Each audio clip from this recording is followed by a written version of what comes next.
Greetings, Ventures. This is Lorne, your guild advisor, and we are back at it for my informal thoughts, general impressions on DanMachi Season 4, Episodes 6 through 9.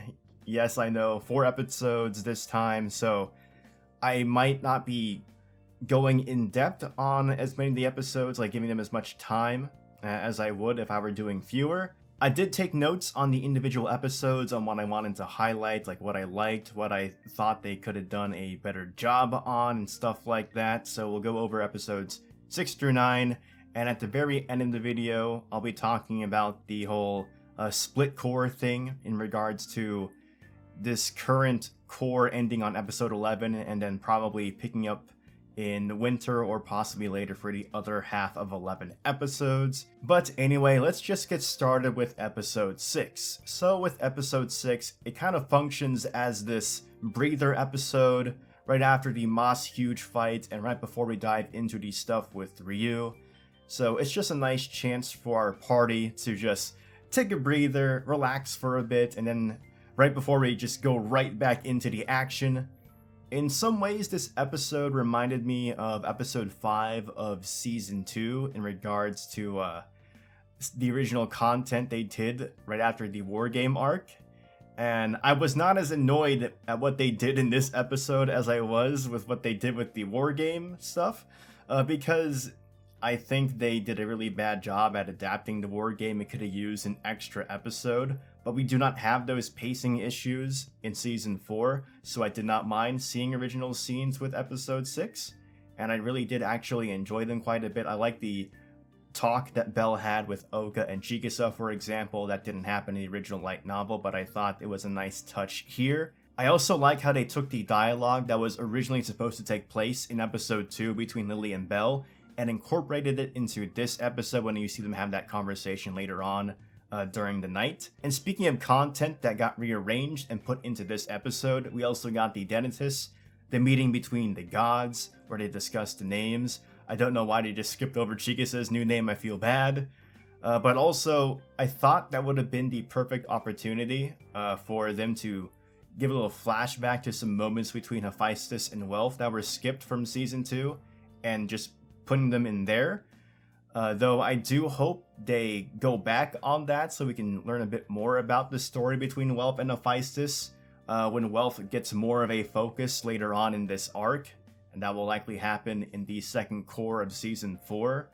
But I'm really hoping they touch on that, because like out of all the characters that have had like skip content, Welf got hit the hardest when they skipped a lot of the stuff from volume 8 during season 2. Like his entire backstory, like the country he came from, his dad, like all that is just gone from the anime adaptation. And also in the cuts and changes video for episode 6, I talked about how they inserted like all those Ryu scenes before the big reveal that she may or may have not killed someone in Rivera. Like what originally happened in the light novel is in the epilogue of volume 12, and the ending of volume 12 pretty much ends like right after the Moss huge fight. But basically Ryu is not mentioned at all in the novel until someone comes into the scene and says an adventurer has been killed by the Gale Wind. But here in the anime you have this scene with the waitresses talking about Ryu being missing, and you also have that scene that takes place right after Lily and Belle are talking, and you see Ryu right in front of this adventurer looking deadly as hell. So like they have those two bits of foreshadowing right before the anime shows that Ryu may or may not have killed someone.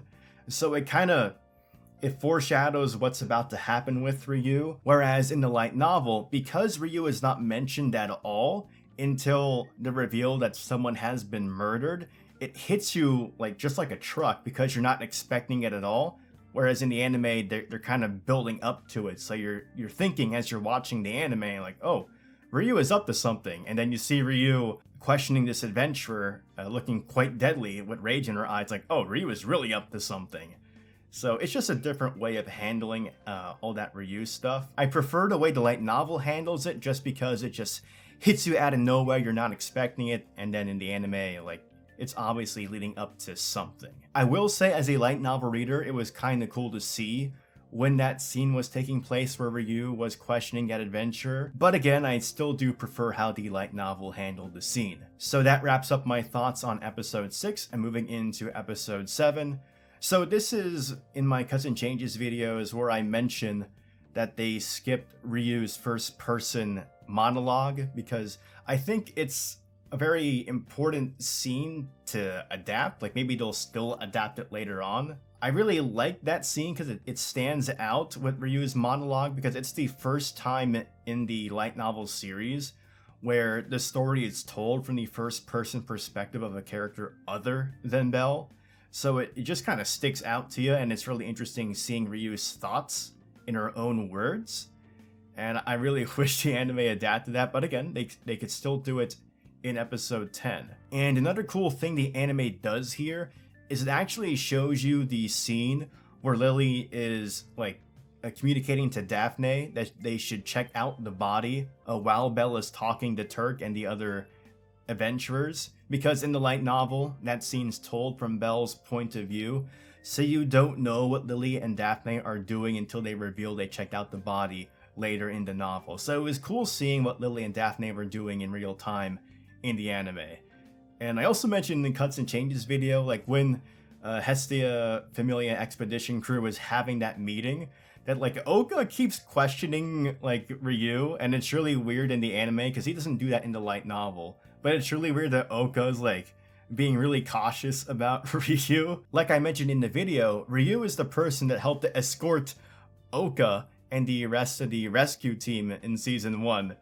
And so it's awkward that Oka is being so like cautious around Ryu. And I've talked about the subtitles and translations of the anime before. They translate Apollo's name as Apollon, Apollon, and Apollon is a correct translation for Apollo's name. You can use either one of them, except Sentai Filmworks or HiDive has already translated Apollo's name as Apollo in season 2, and the dub also says Apollo, so I don't know why it changed to Apollon now. It's really weird. Like I mentioned this previously, how they have changed their translations from stuff in previous seasons that they have done. So I don't know what in the world is going on with the consistency. It's just not there. Like I mentioned that they'll translate terms differently between like the light novel and anime and the game, but it's especially strange when you're using different translations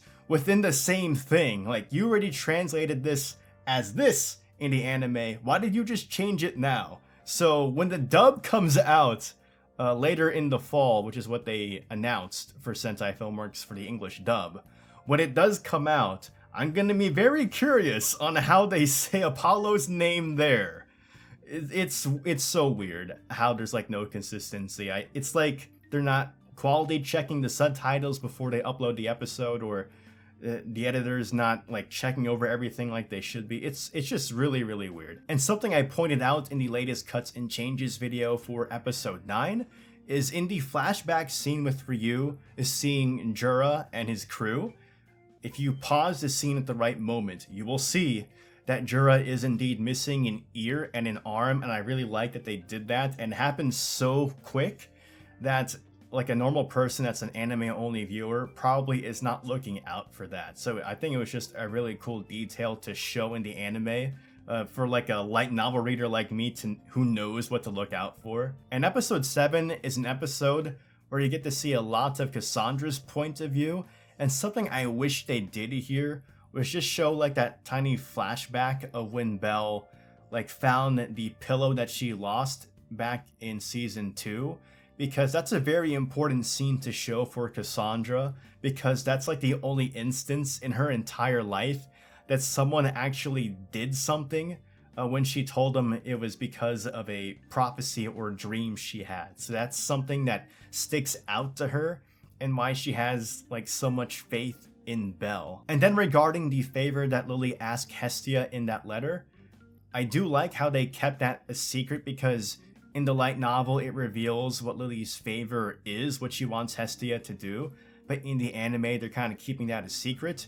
And because they're doing that, I also think that it's pretty obvious that the split core rumor is true, that we're going to get the second half of 11 episodes later on, because that's just part of it. It's setting that up. That favor is going to happen in the second half of the 11 episodes that will air later on.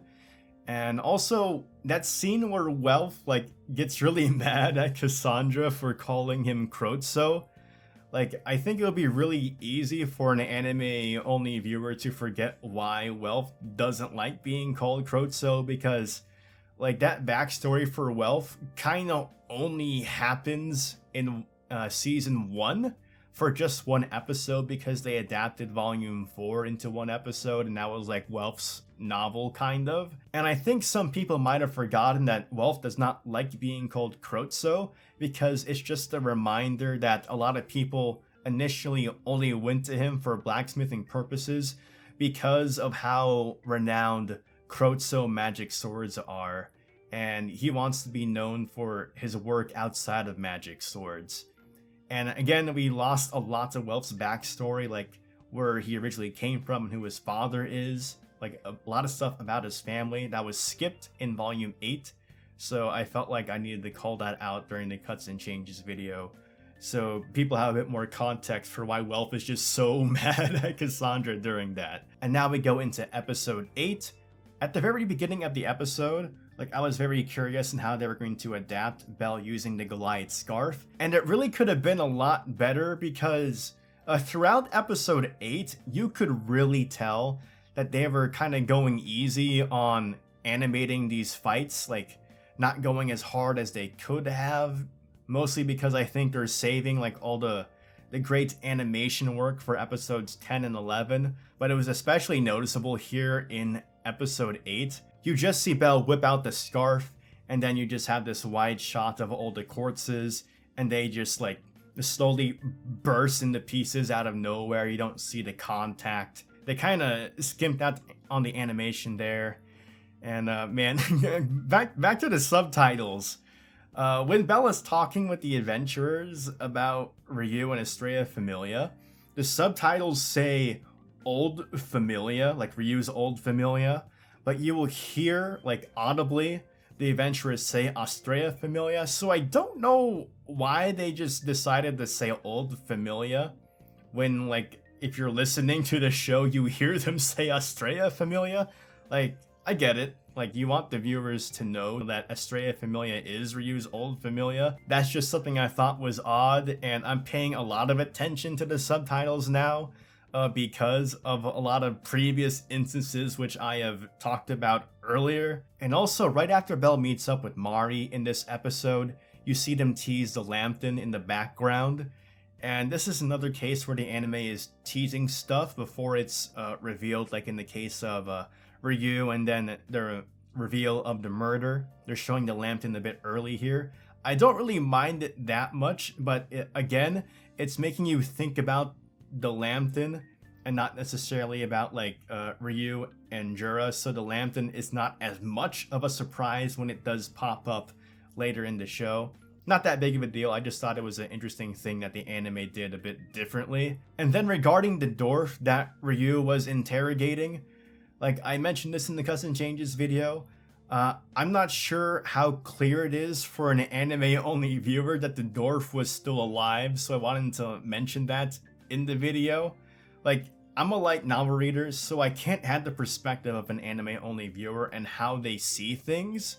Though one clue that the dwarf is still alive is the fact that Belle tries to use a potion on him, but at the same time, an anime-only viewer might think that Belle is just like being desperate, not accepting that the dwarf is dead, and that's why he drops the potion, but he's really just dropping the potion in shock of what's happening. And then the light novel mentions that Belle actually does like treat some of the more serious wounds before carrying the dwarf. So I think if they at least showed that scene where Belle is like bandaging up some of the wounds, it would be a confirmation that the dwarf was indeed still alive, and it wouldn't be as confusing. And then we have that fight scene involving Ryu where she's just walking over all of the members of the hunting party like with ease. I just wish it was animated a bit better, because when you're reading the light novel, it sounds really cool with what Ryu is doing, and then Bella's super amazed as he's watching it happen. Like, well, I probably shouldn't be amazed right now. This is very it's very inappropriate to be amazed at what Ryu is doing in regards to what the current situation is in terms of tone. But again, it's another case of where the anime is clearly trying to save the budget for the scenes that will happen later on in the anime, episode 10 and episode 11. Not every anime can have the production values of something like Demon Slayer or Jujutsu Kaisen. It's just not possible. But if you do want to see the full version of the fights in full detail, definitely check out the light novels. And then as Bella is running and chasing after Ryu, we see like a small little flashback of the Astrea Familia grave that Ryu made that you may remember from season 1. They actually redrew this, and it shows the like the weapons of the characters from Astrea Familia in there, because those weapons did not have designs in season 1, and after the Astrea Record danmemo mobile game event, they did have designs for those weapons, so I thought it was cool that they redrew the grave with those weapons in there. So it's a nice touch if you're familiar with the story from the mobile game. And then again with the subtitles or translations at the very end of the episode with the cliffhanger, where Ryu says, "I will cut you down" to Belle, where I thought that was probably a bit too aggressive for something for Ryu to say to Belle, because as I mentioned in the Cuts and Changes video, in the light novel, at least the translation they did for the light novel, it said, "I will throw you aside." So throw you aside, kind of like how Ryu just kind of knocked the adventurers out, the ones she took care of in regards to the hunting party earlier in the episode. Like, I don't think Ryu would say "cut you down" to Belle, because that has a bit more of a vicious tone than just throw you aside, like knock you out unconscious. Because "cut you down" kind of implies I'm going to make you bleed or like possibly kill you kind of vibe. So I thought that was a weird translation. And again, I don't think that's something that Ryu would say to Belle, because earlier in that chapter that this episode adapts, the episode didn't adapt like these thought processes that were happening in Ryu's mind. But she thinks about Belle as she's chasing after Jura and his men. Like, she's thinking about a lot of things, and one of the things she's thinking about is Belle and what Belle would think if Belle saw what she was doing right then. So I don't think that the same Ryu that is concerned about what Belle thinks of her would also say "cut you down" to Belle. That's just me. But again, in regards to those thoughts that Ryu has in the beginning of the chapter this episode adapts, the danmemo mobile game adapted a lot of those thoughts in the side story.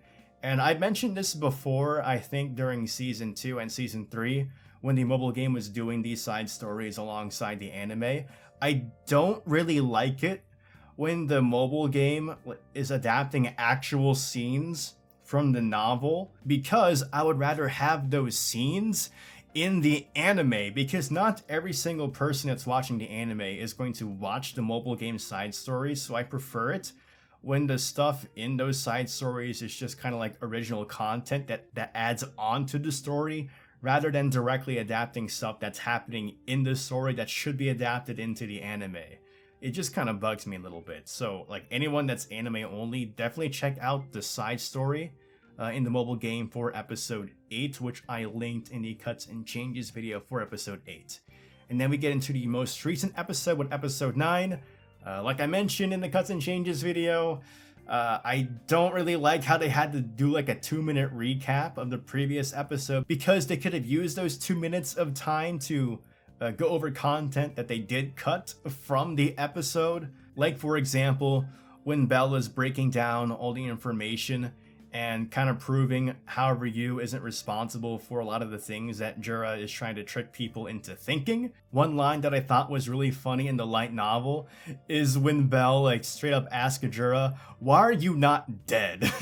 I think it's a really funny thing to say. Like, "Jura, why are you not dead?"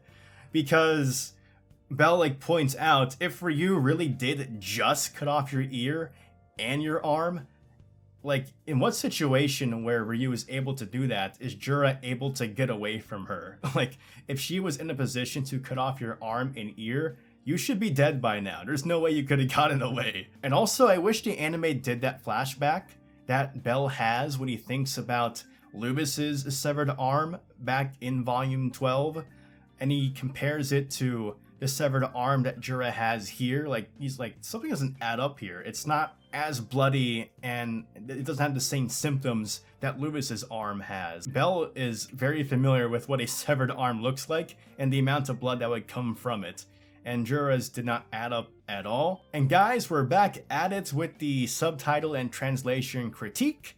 So in season 3, Oranos, the god that you see Hestia talking to, that's in charge of making prayers to the dungeon and works with Vels, Oranos, his name is subtitled and dubbed as Uranus in season 3. And here in season 4, for some reason, the subtitles have changed his name to Oranos. Again, like, both of these names work. One is the Greek name and one's the Roman name, but if they're going to use one name, they should stay consistent to it, not change it to a different one in a later season. So again, it's another case where I'm going to be very curious on how they handle the dub for season 4, because if they don't use Uranus again like they did in the past and use Oranos instead, it's going to be very confusing for people that are anime only watchers and only watch the dub. Or it's probably confusing already the people that only watch it subtitled and don't read the light novels. Like, wait, why did they just change his name here? Now, I really like how they animated how the lantern moves. I thought that was done really well. And what they did animate with Ryu, I thought looked good. It's just, like I mentioned in the Cuts and Changes video, it's very different from the light novel version of the fight. And I think they did that again, because they're trying to save all the cool animation sequences. They're trying to save that budget for the next 2 episodes. And because I keep saying that, I desperately hope that's the case, because if the animations for episode 10 and 11 don't look like super impressive, it's gonna be pretty bad. It's not gonna be a good day if that's the case. But yeah, I mentioned in the Cuts and Changes video, but basically, in the anime version of the fight here, we have Ryu using her magic, whereas in the light novel, Ryu does not use her magic because she's aware that Jura is cautious of it. And earlier in the anime, you see Aisha mention that you probably shouldn't use magic because lanterns can sense when it's being chanted, so they would just immediately retreat. But like I said in the video, like, maybe the logic was, well, we can get away with this because Ryu already told Bell, like, in case the lantern tries to burrow into the ground, just launch a firebolt at it to stop it, so they can use that logic, so they can just wrap up the end of the fight with Ryu's final attack being her magic blast. Though I really wish we could see the other version of the fight from the light novel, and I really do understand why they did not choose to animate it the way it's presented in the novel, because again, it's her moving super fast, like extremely fast, all over the room, and attacking the lantern relentlessly. So that would end up being a lot of work for a fight that's not really the climactic fight of the season. That's what's coming up in episodes 10 and 11. So I get that. I just wish I got to see the fight from the light novel animated, but I can still watch it in my imagination and appreciate the version of the fight they have here in the anime.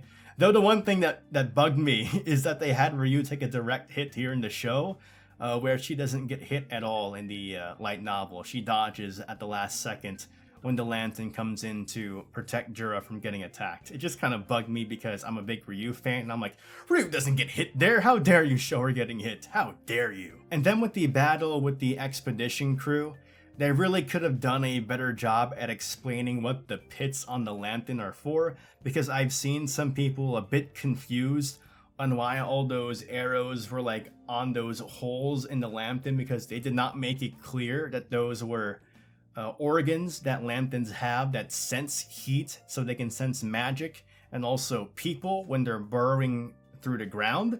They didn't explain that too well in the anime, so some people were confused. And also, it was more than just arrows that were in the lantern. Again, it was some of Mikito's throwing knives and also some slashes from Aisha. And I think it would have been better to include those, because then it would have been clear that it's more than just Chigusa shooting arrows at the lantern. So it's a bit more clear that other members of the party are still doing their work when it comes to that fight. But we did get to see Aisha use her Hellkaios magic again, and I'm just continuing to find it funny that Hellkaios is getting properly animated during season 4, and it was not properly animated and presented during season 2 in the last climactic fight of the season. Like, it was the final big fight of the season in regards to what season 2 was doing, and they did not animate Aisha's magic properly, because the next 2 episodes after that were volume 8 stuff, and it was just kind of a more chill mood. So, but yeah, I'm glad we got to see Hellkaios properly again here. And then we have the very end of the episode. I'm a big fan of Ryu and also her voice actress. Her voice actress, Sayori Hayami, is my favorite voice actress in general. So hearing her performance and her rage and also her despair, how freaked out she was, the performance was done very well. And it has me excited for her performance later on in these next 2 episodes before the Cour ends, and also in the second half of season 4 that will air probably sometime later. And I also enjoyed how they overlaid Cassandra's voicing the prophecy as all the stuff is going down in the dungeon, and then that last shot is, of course, the eyes glinting of the monster being born. And we're gonna be in for a lot of stuff in the next 2 episodes. So those are my thoughts and general impressions on episodes 6 through 9 of season 4 for DanMachi.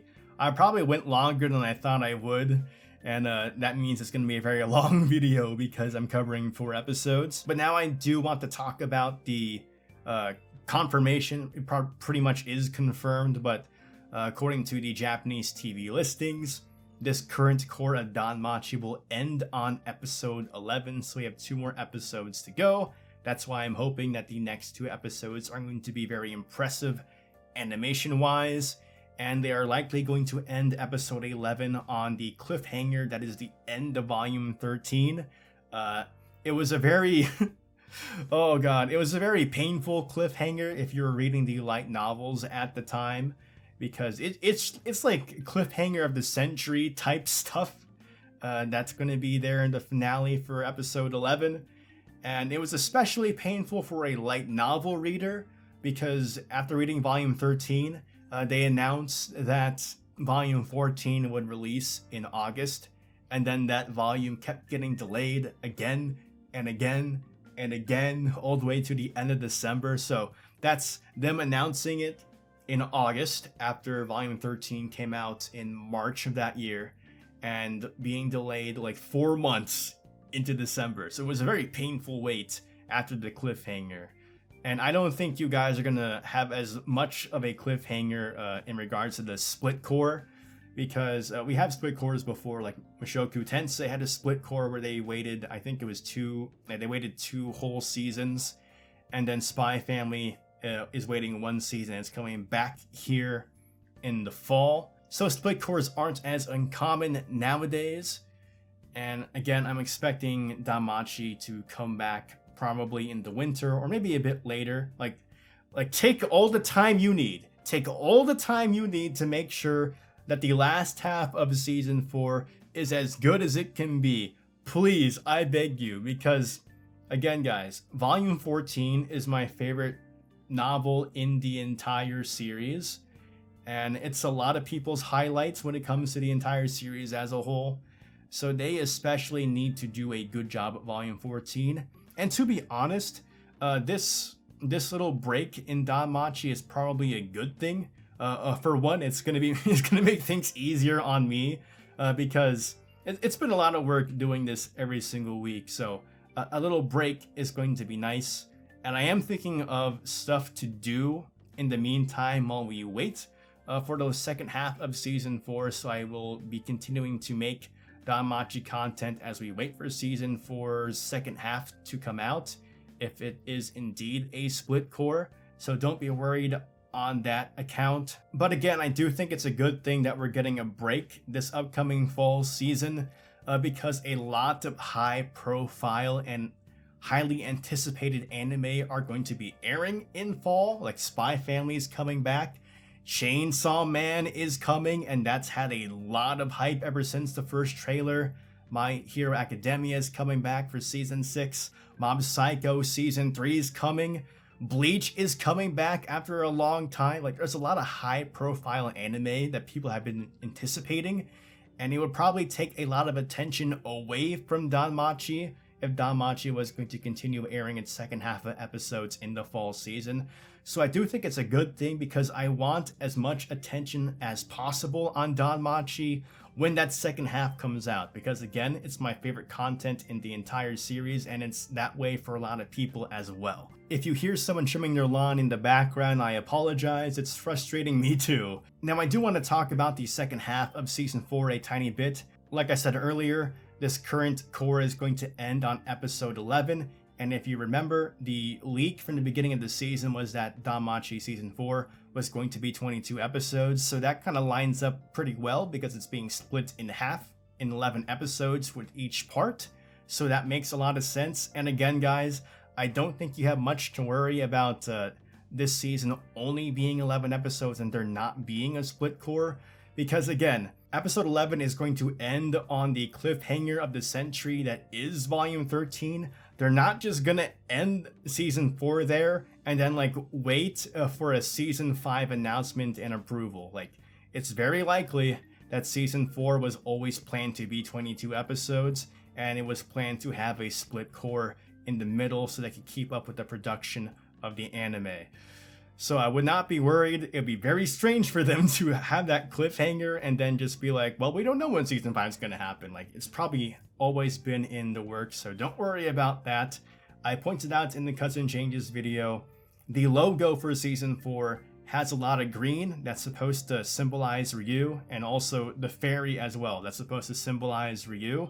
It would be very strange if season 4 just ended, because Ryu's arc is not going to be over at the cliffhanger. And in regards for 11 episodes for volume 14, I do think it's possible that it could just be volume 14, because volume 14 is as long as 12 and 13 combined page count wise, though they could also incorporate a tiny bit of volume 15 to use as an epilogue, because that would tie up very nicely, so they could do volume 16 through 18 as season 5 for whenever that may happen. Volume 18 actually is not even out yet. It was announced for winter, and it's going to conclude the current arc that's happening in the light novels. And the second half of this show, season 4, if it comes back during the winter, it would tie up really nicely with the release of volume 18, because it's like good promotional material. If you line up like when the anime is airing, there's a lot of attention on the franchise because they have an anime airing, and that works in favor of volume 18's release. And something I mentioned earlier is that the Estrella Record novels are going to be released starting in the fall in next month in October in Japan. And the Estrella Record novels, there's going to be 3 novels that release in consecutive months, so October, November, December, and they are basically rewrites of the Estrella Record mobile game event from DanMemo, which the author of the light novel series, Omori Sensei, did write, and they're probably going to be rewritten a tiny bit. Like, the story's probably the same, but there are probably some elements that may change a tiny bit. Obviously, there's going to be some changes when you convert something from like a visual novel style presentation to a light novel presentation. And I really hope that Yen Press decides to like pick up those novels and translate them, because since volume 17 just came out in English, they have nothing else to translate DanMachi wise in terms of the light novels. So this would give them more stuff to sell. So I really hope they pick them up and translate them, because that will also get more people to read Estrella Record. And it is about Ryu's old familia, Estrella Familia. They will be in that. They're on the cover of the dang announcement. So it's also a good move to release these novels, because there are probably a lot of people more interested in Estrella Familia because of Season 4. And again, this is a mobile game event, and you can actually watch it in the mobile game if you want. But if you don't want to download the game to see that story, you could also just watch it on YouTube in the link I'll provide in the video description. Everything is voiced in the Japanese voices. So there's a lot of work that was put into these events, and they're also very long. They're longer than an anime. But yeah, Estrella Record focuses on Estrella Familia. It's an event that takes place 7 years in the past. If you guys remember, Estrella Familia was destroyed, like Reloster Familia, 5 years in the past. So this is like 2 years before Ryu's Familia gets destroyed.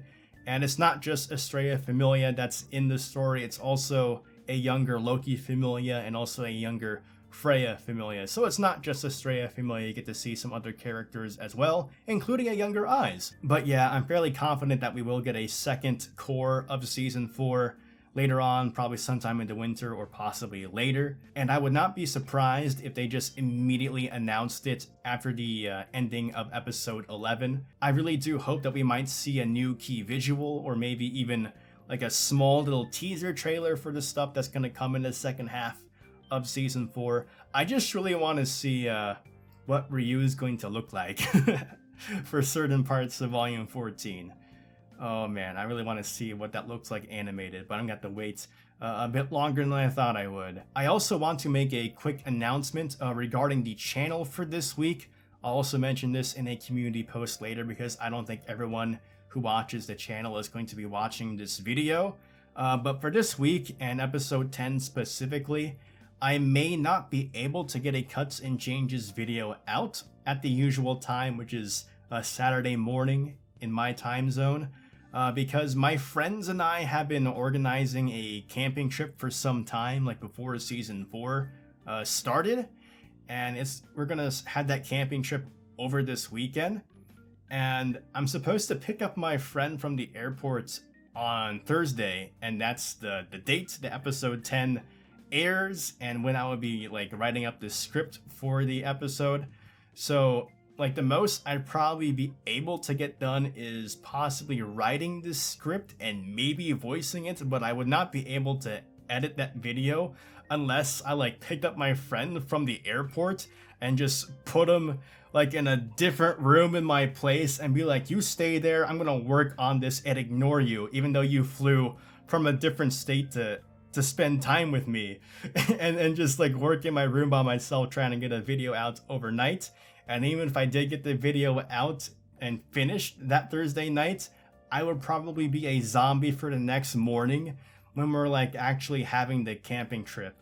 So I really don't want to do that to my friend. Like, hey, you came over from like across several states to spend time with me, and now I'm just gonna ignore you for a night. Like, I probably should not do that.